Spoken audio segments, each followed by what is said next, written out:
Howdy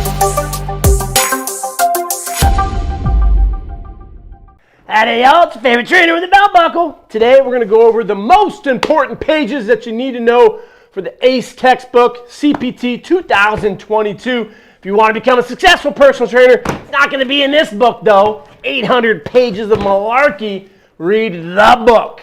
How to become a successful personal trainer. If you're not familiar with Show Up Fitness, I'm Chris Hitchko, the owner. We have physical locations in West Hollywood, San Diego, as well as Santa Monica. Changing the landscape of the fitness industry by becoming a qualified level 1 coach. This will get you hired anywhere. Equinox, Lifetime, internationally. Managers want qualified trainers. This doesn't make you qualified. Sorry, tough pill. I did my research. You didn't, because you don't need a certification to become a trainer. We have 3 locations, over 20 trainers. 2 are certified because they're already certified. They went through a 2-month internship in Los Angeles. 1 went through one in San Diego. We have in-person, online internship, weekend seminars. The world needs more qualified trainers. But you don't care about that. You are freaking out over the exam. Here's my best piece of advice. Don't read the textbook. Go through our online classes, Tuesdays, Thursdays, PM. Ask us questions. We give you scenarios where you have to think. And if you can answer those questions, you're ready for the exam. Do not, I repeat, do not read this textbook and do not spend more than 1 month studying for it. Because think about it for a second. You want to be a personal trainer.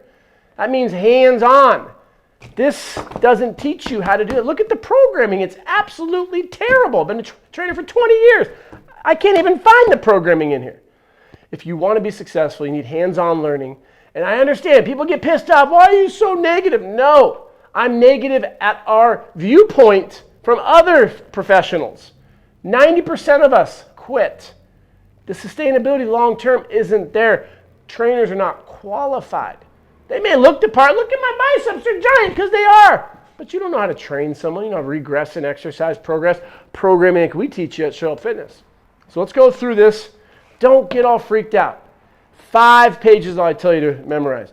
First one, 398, the deviations. Now in 398, if you don't have these, I'll post these in a blog on our website. We go over this for the online class, $25 a month. We also have our study guide. That's what's really going to help you pass this. So you need to know the 5 deviations. Subtalar pronation, which is pronation. Don't tell your clients that. Pronation, supination. So pronate, your hips are internally rotating. Your knees are abducting. At the ankle, you have your medial malleolus. It is coming in, which is called eversion. When it goes out, it's inversion. You sprain the ankle by inverting it, eversion. So again, internal rotation, adduction, eversion. That's referred to as pronation of the lower body. The second one you need to know is your hip dips with hip adduction. The third one being anterior. So you're pouring out your cup of coffee. Anterior tilt, posterior tilt. The fourth one being shoulder positioning in the thoracic spine with elevation if you have kyphosis. And then the last one being your head position if it's going forward. Now each one of those is going to have overactive shortened tonic muscles or underactive lengthened weakened muscles. So you should write out all of the overactive words, the underactive ones, flashcard them, and constantly be going over those as you're studying every day for at least 1 hour. And just know, if I were to say like your upper traps, over or underactive, over, quick, your adductors, over, your glutes, under, your core, anterior core, under. So knowing where those are within the over or underactive spectrum. 491, progressions. So you'll see some stuff on 490 and 491 going over progressions for the squat pattern, the lunge, pushing, pulling. These are the 5 patterns that would be incorporated in the IFT module. And so if you're a beginner, you would not be doing the 5 patterns. You do more functional stuff. As you get more advanced, you have your load and speed at the top. That's more plyometrics in your athletes. So it's just like the NASM OPT model. You have a beginner, you have intermediate, and advanced. They have 5 movement patterns: a bend and lift for a squat, single leg lunge, pushing, pulling, and rotational. Know those and regressions and progressions. We have 435. This page is what you can just memorize for those overactive and underactive ones I was just discussing. So this is going to piggyback off the deviations.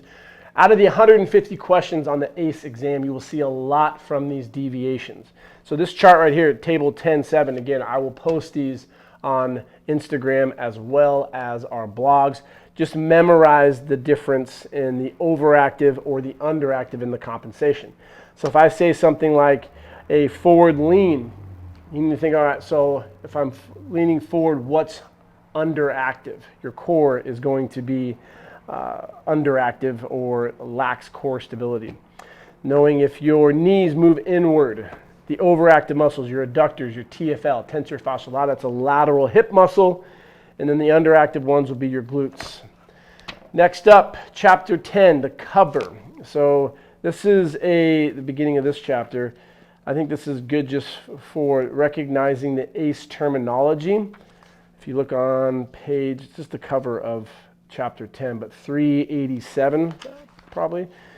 Muscular training assessment. So you have your functional, your movement, and your load speed. That's the IFT model. So you need to know what is functional, basic. That's going to be your body weight, bird dog, stuff like that. Movement assessments, those are going to be your 5 core patterns.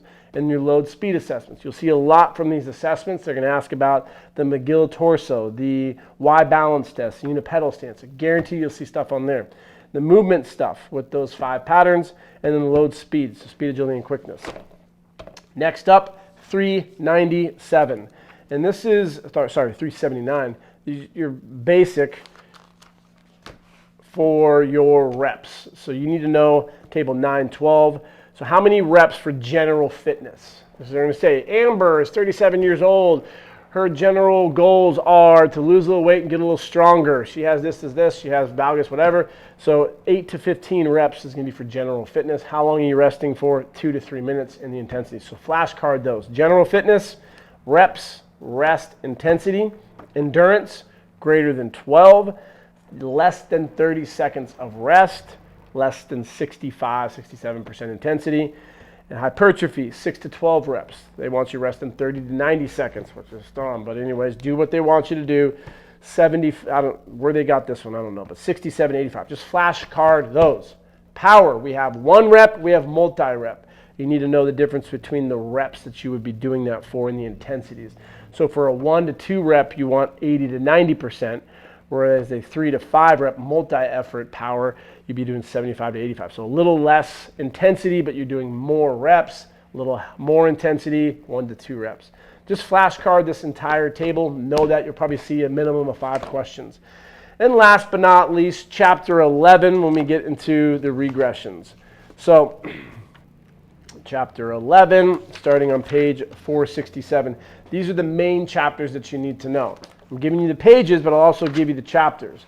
Focus on chapters 9, 10, and 11. You will see some stuff 2, 3, 4, and 5. Otherwise, that's all you'd want to look at. Use our guide. We have a 150 question study guide. It's going to be very specific to what you're going to see on the ACE exam to focus on what you need to pass it. All right, 800 total score. You don't want that. You want a passing score, 500. That's all you want, and do it as quickly as you can. Here's my suggestion for you. Take it tomorrow. Oh shit, you failed. Who gives a rat's ass? You'll have a really good idea of what you're going to be tested on when you take it again. $200 retake fee, whatever. Time is money. The longer that you wait, you're missing out on gaining supervised experience, interning under fitness pros who know what they're doing, what you want to do, like gym ownership. Don't get more certs. Certs don't do shit. As I say all the time, the easiest way to determine an underqualified, inexperienced, insecure trainer, how many bio Instagram stuff they have. I'm CES, I'm PES, precision nutrition, life coach, mobility expert, weight loss. Shut up. No, you're a trainer. A qualified trainer understands programming, core accessories, shell fitness. They understand anatomy, 17 muscles around the shoulder, 20 of the lower body. Not what's overactive under, you're dysfunctional, Mr. Client. No wonder why your retention and sales suck. Because your clients are scared of the shit you're telling them. Stop scaring people. Pro movement. Your goal is to grow a big old badonkadonk. Cool, I got you. Let's go do a hip thrust. Let's see how it is. Oh, your knees are coming out a little bit. Here, let me push them in a little bit. There you go. Nice. You're squatting. It's not perfect. I don't want perfect. I want a 0 or a 1. A 1 means we keep going. A 0, I'll record it. Let's stop. Let's take a look at that. Probably not optimal. Let's keep the weight the same. Let's do another set. We got to get away of scaring people. You want to turn your passion for fitness into a career? Scaring people isn't the answer. Helping them, being positive, getting them results, training regularly, and understanding programming, getting your clients to show up. ACE, easy cert. If you can get a refund, get it. You don't need it, but if you can't, you can get through it, 30 days max. Our online internship will get you to passes 2 classes per week. We have a study guide. Do not focus on these 800 pages. Once you're done with it, get rid of it. You don't need it. Focus on becoming a qualified trainer. Starts by showing up. Have a great day, y'all. Boom, belt buckle trainer. Checking out.